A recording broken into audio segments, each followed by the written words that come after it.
Assalamualaikum warahmatullahi wabarakatuh.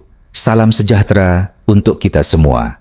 Di balik gemerlapnya kehidupan kota, di sudut-sudut sunyi yang terlupakan, masih ada kisah-kisah sederhana yang luput dari perhatian kita.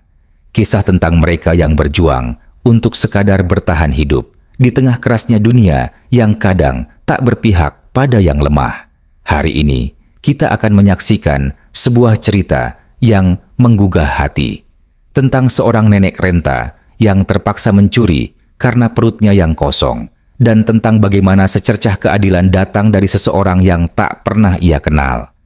Kisah ini bukan sekadar cerita biasa, tapi refleksi tentang nurani kita sebagai manusia. Selamat menyaksikan. Wang! Woi, maling singkong!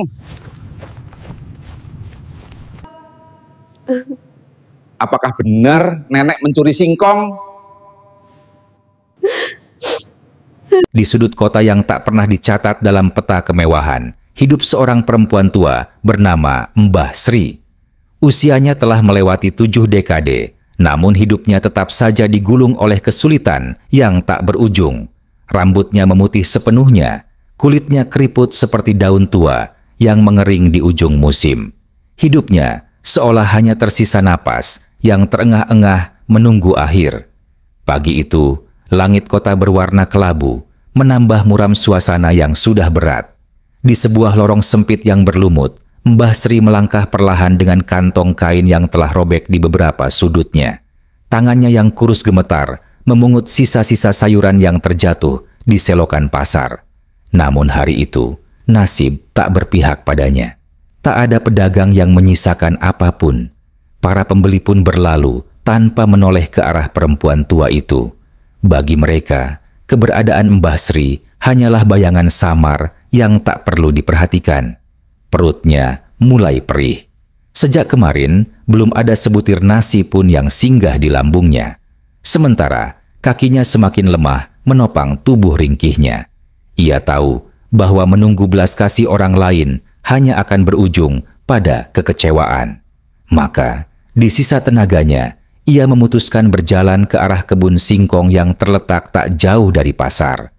Kebun itu milik Pak Herman, orang kaya yang terkenal pelit, yang tak pernah peduli kalau ada panen yang busuk karena tak sempat dipanen.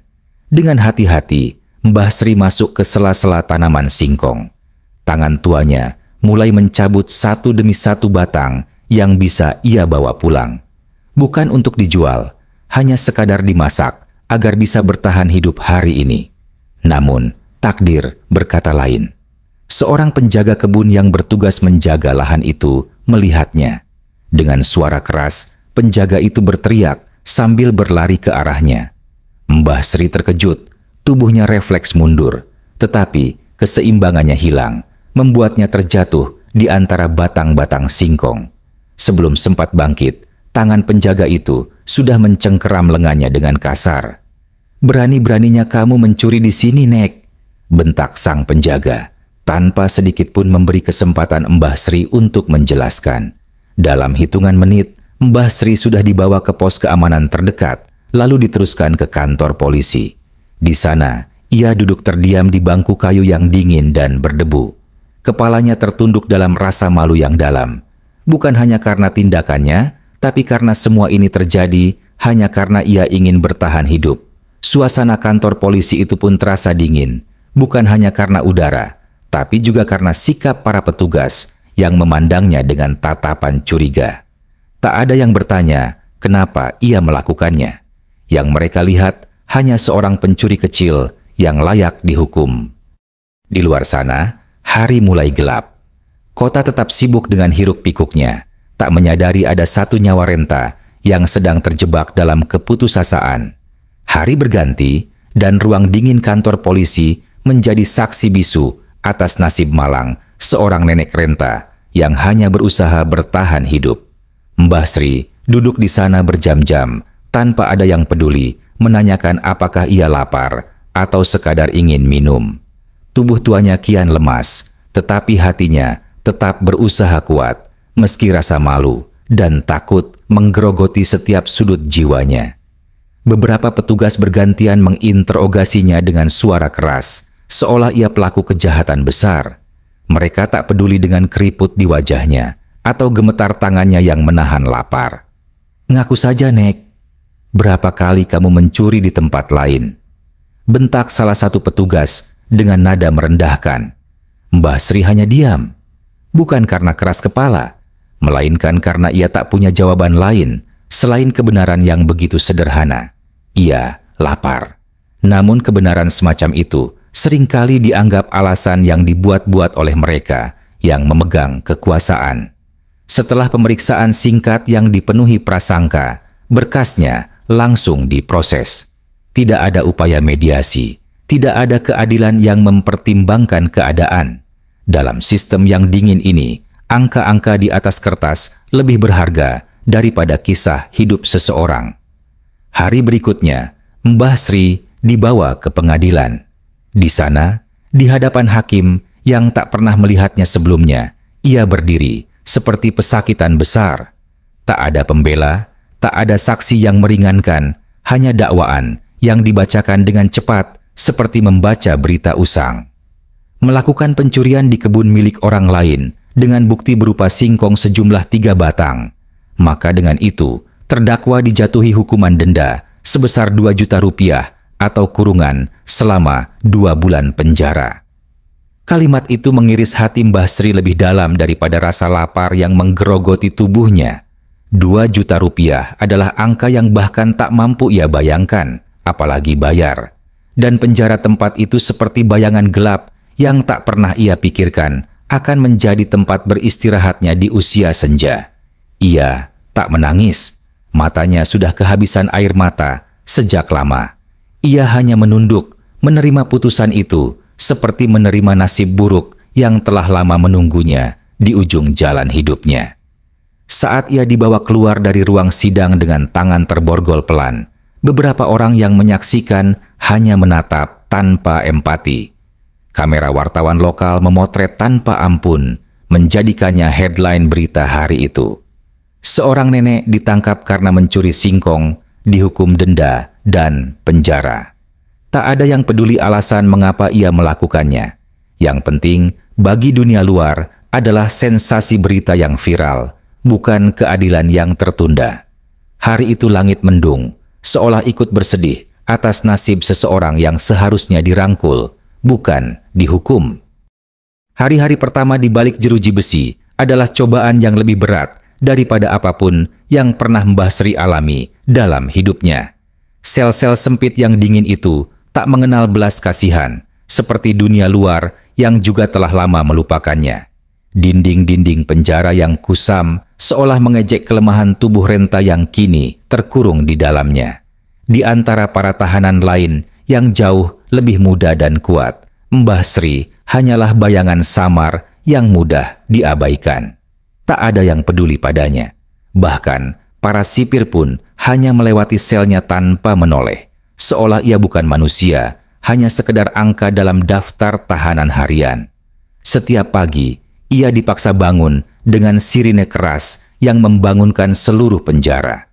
Sarapan hanyalah sepiring nasi dingin dan secuil lauk yang bahkan burung jalanan pun enggan memakannya.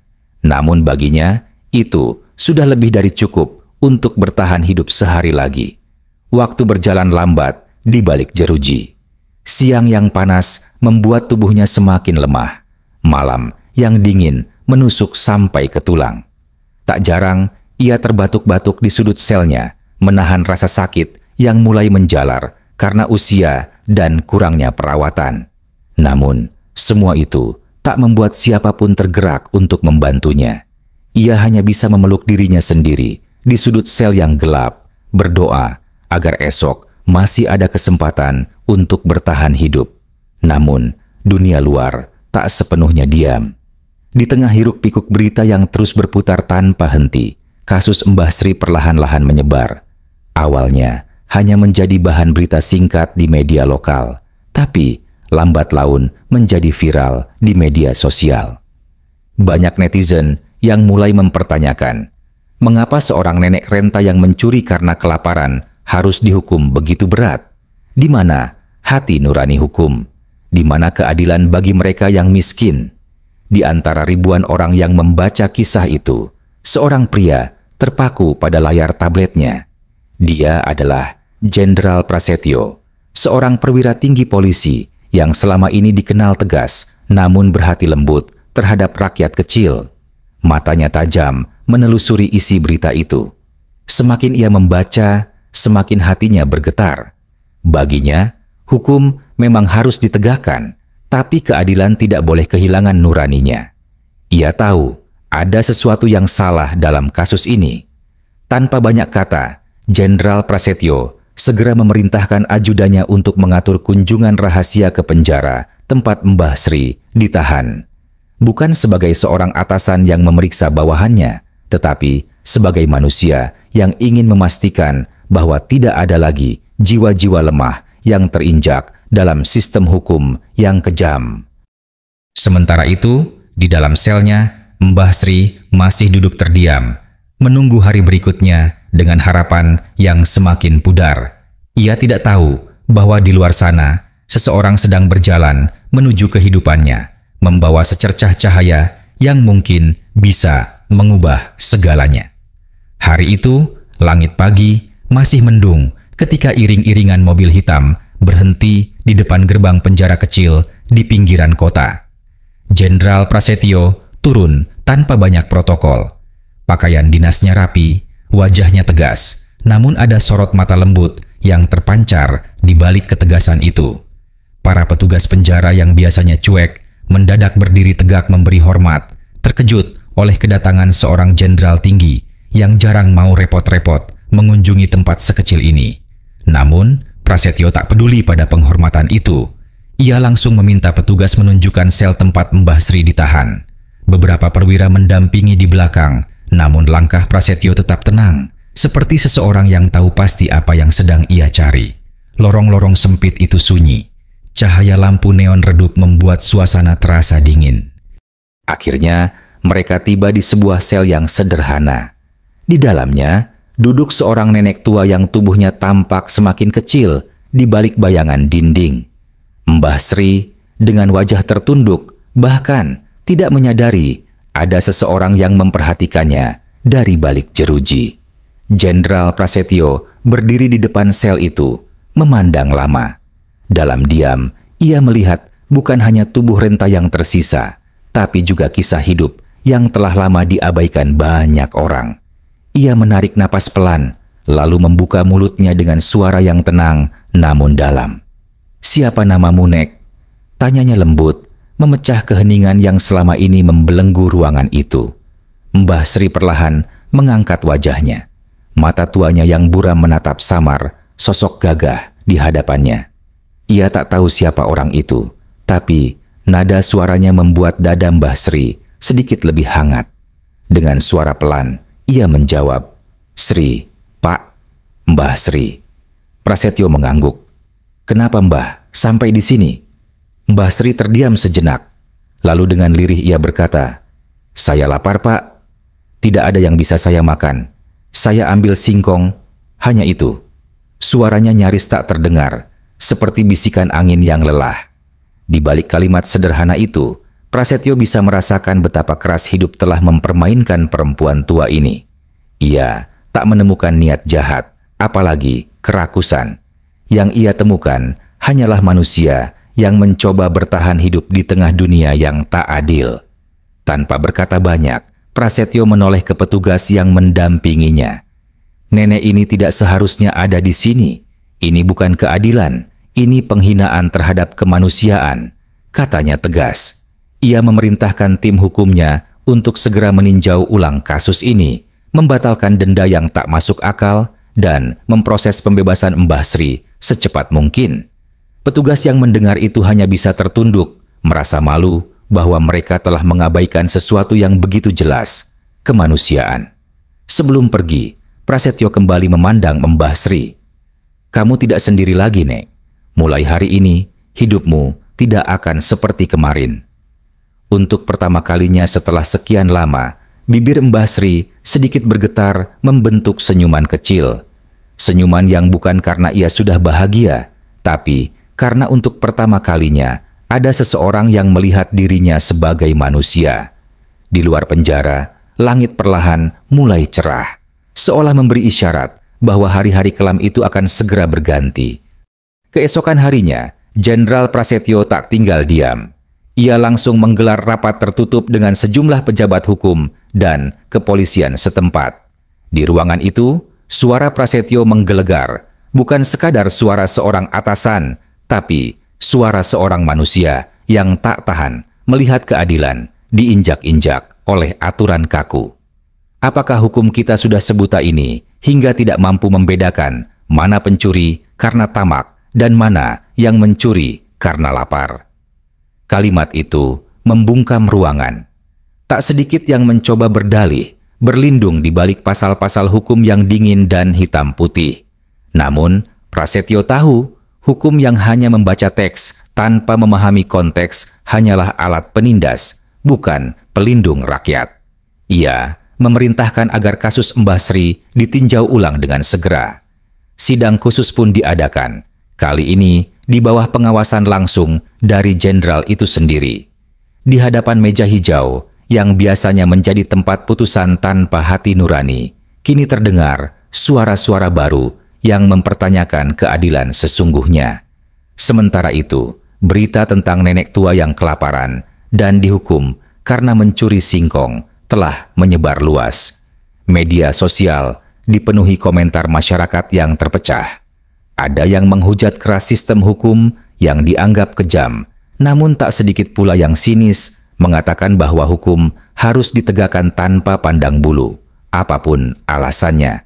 Namun, satu hal yang pasti, kasus ini telah membuka mata banyak orang, bahwa di balik gemerlap kota masih ada manusia yang tak punya apa-apa selain rasa lapar dan harapan.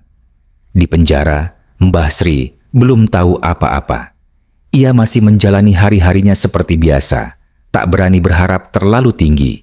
Baginya, hidup adalah menunggu apapun yang terjadi, entah itu keajaiban atau sekadar hari berikutnya. Namun, tanpa ia sadari, nasibnya sedang diperjuangkan oleh seseorang yang bahkan belum pernah ia kenal sebelumnya. Seseorang yang melihatnya bukan sebagai kriminal, tapi sebagai korban dari ketidakpedulian dunia. Di tengah derasnya arus kritik dan dukungan publik, Jenderal Prasetyo berdiri teguh. Baginya, ini bukan soal popularitas atau pencitraan, tapi soal hati nurani. Ia tahu, satu tindakan kecil bisa menjadi permulaan perubahan besar. Dan ketika sidang putusan ulang itu akhirnya digelar, semua mata tertuju pada satu hal. Akankah keadilan akhirnya berpihak pada yang lemah? Namun, jawaban itu belum terungkap hari itu. Putusan masih tertunda, dan hidup Mbah Sri masih tergantung di antara harapan dan keputusasaan. Namun perjuangan Prasetyo tak semudah membalikan telapak tangan. Di balik upayanya memperjuangkan keadilan, diam-diam muncul arus perlawanan dari pihak-pihak yang merasa terganggu. Pak Herman, pemilik kebun singkong tempat Mbah Sri ditangkap, bukan orang biasa. Ia adalah seorang pengusaha berpengaruh yang memiliki koneksi kuat dengan pejabat lokal. Baginya, membiarkan Mbah Sri bebas adalah mencoreng harga dirinya sebagai pemilik lahan. Ia menghubungi beberapa pejabat daerah, mempengaruhi mereka dengan ancaman halus dan janji-janji manis. Kalau hukum kita lunak pada pencuri kecil, besok-besok siapa yang akan takut mencuri dari kita? Katanya dingin dalam sebuah pertemuan tertutup. Beberapa pejabat mulai bimbang. Mereka takut kekuasaan Pak Herman bisa menghancurkan karier mereka. Tekanan pun mulai dilancarkan ke pengadilan. Hakim yang menangani kasus Mbah Sri menerima telepon-telepon misterius yang mengingatkannya untuk tetap tegak pada aturan hukum yang berlaku. Di sisi lain, beberapa petugas kepolisian yang merasa terancam oleh sikap Prasetyo diam-diam menyusun rencana untuk menjatuhkan nama baik sang jenderal. Mereka mulai menyebarkan isu bahwa Prasetyo hanya mencari simpati publik demi ambisi politiknya di masa depan. Media-media bayaran mulai memainkan narasi. Apakah tindakan seorang jenderal melangkahi prosedur hukum adalah contoh kepemimpinan yang baik? Tekanan itu sampai ke telinga Prasetyo, namun ia tak goyah. Baginya, suara kebenaran jauh lebih keras daripada bisikan kekuasaan. Ia sadar, semakin ia melangkah maju, semakin besar badai yang akan dihadapinya. Tapi, menyerah bukanlah pilihan. Di tengah badai konflik itu, publik terus bersuara. Sebagian mendukung penuh tindakan Prasetyo, menganggapnya sebagai satu-satunya pemimpin yang masih memiliki hati nurani. Namun, sebagian lagi mulai ragu, terpengaruh oleh propaganda yang mengaburkan fakta. Sementara itu, Mbah Sri masih terkurung dalam sel sempitnya, tak tahu bahwa namanya kini menjadi perdebatan nasional. Ia hanya tahu satu hal, bahwa hidupnya ada di ujung benang yang nyaris putus. Putusan sidang ulang pun semakin molor, ditunda oleh tarik-menarik kepentingan di belakang layar. Hari demi hari berlalu, dan pertanyaan besar masih menggantung di udara. Apakah keadilan bisa menang melawan kekuasaan yang gelap? Hari itu, udara di kota terasa berat. Di gedung pengadilan kecil yang biasanya sepi, kerumunan mulai berdatangan. Bukan hanya wartawan yang mencari berita, tapi juga masyarakat biasa yang penasaran, menunggu apakah hukum masih punya hati untuk kaum lemah. Jenderal Prasetyo hadir tanpa kemewahan. Ia berdiri di tengah ruangan sidang, menatap hakim dengan tenang, namun penuh keyakinan. Di hadapannya, para pejabat yang tertekan oleh kepentingan Pak Herman tampak gelisah. Mereka tahu hari ini adalah ujian terakhir bagi keberanian mereka. Hakim membuka sidang dengan suara bergetar. Di dalam benaknya, tekanan dari berbagai pihak masih membebani pikirannya. Tapi, di balik itu, nuraninya tak bisa lagi ia diamkan. Setelah membacakan ulang dakwaan dan mempertimbangkan semua fakta kemanusiaan yang telah disampaikan Prasetyo dan tim hukumnya, hakim menarik napas panjang. Dengan suara tegas, namun ada nada haru yang samar, ia berkata, setelah mempertimbangkan kondisi terdakwa yang renta, tidak memiliki niat jahat, dan hanya berusaha bertahan hidup, maka pengadilan memutuskan untuk membebaskan terdakwa Mbah Sri dari segala tuntutan dan membatalkan hukuman denda serta kurungan penjara. Negara seharusnya hadir untuk melindungi warganya yang lemah, bukan menghukumnya tanpa hati. Suasana ruangan mendadak hening. Lalu perlahan, tepuk tangan bergema, bukan hanya dari masyarakat biasa yang hadir, tapi juga dari beberapa aparat yang masih memiliki hati nurani. Pak Herman, yang menyaksikan sidang itu dari kejauhan, hanya mengatupkan rahangnya. Kekalahannya bukan soal hukum, tapi soal kehilangan kendali atas rasa takut orang lain padanya. Di balik jeruji, seorang petugas menghampiri Mbah Sri yang masih duduk diam. Dengan senyum kecil, petugas itu berkata, "Mbah, kamu bebas hari ini."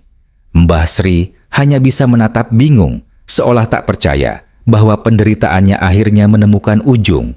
Dengan langkah tertatih, ia keluar dari sel yang telah mengurungnya, menapaki lorong-lorong sempit itu untuk terakhir kalinya. Di luar gerbang penjara, matahari bersinar cerah untuk pertama kalinya dalam hidupnya setelah sekian lama. Dan di sana, berdiri Jenderal Prasetyo, menyambutnya dengan senyum hangat. Tanpa banyak kata, Prasetyo meraih bahu Mbah Sri dengan lembut. "Saya antar pulang, Nek," katanya singkat.